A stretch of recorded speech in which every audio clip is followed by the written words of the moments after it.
So one of the real drawbacks to the traditional lab computing environment is that it's traditional lab computing environment. You have physical walls, physical desks, physical computers, physical constraints. The beauty of virtual is you erode away all the physical of this, and students can then use this virtual software environment from anywhere, anytime. Basically, what the virtual software library is very simple. We have a lab here. You see 25 computers in this lab, but the majority of the software we use is not in these boxes. It's in the cloud. You launch this web application essentially by going to a web browser, typing in an address, which is just VSL, and it stands for Virtual Software Library. And once you're inside the web browser application, you'll see icons, much like you do on your desktop environment if you had software installed locally. By clicking on one of those icons, the software will then launch on your screen as if it were running locally on your computer.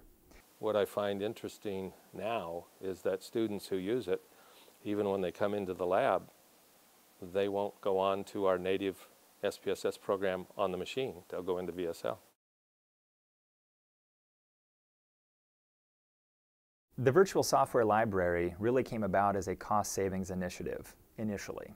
At the end of the first year, students were beginning to see the benefits, especially even at the end of the first semester when they could be at home and be working at 3 o'clock in the morning because they had the software there available to them.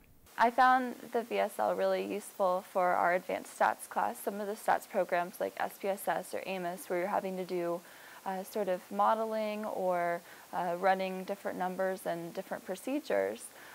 They're both very expensive for students to access, and also you'd have to come to the lab most of the time to use them. This is a commuter campus.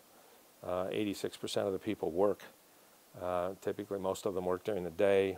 We've cut our hours back on the library on the weekends. So it was becoming increasingly impossible for students to be here to do their assignments. If we had to come out to campus every day, that's unrealistic for some of us who have jobs and other obligations besides class. And so it's so handy to have it at our fingertips at home or wherever we might be able to do work. That's really why we're doing this. It's the idea of not everyone should have to go out and buy software. And we want to be able to provide software access to students where they need it, when they need it. I think there's nothing but upside in this in the sense that we have student availability we didn't have before, we have reduced costs, and that's all positive.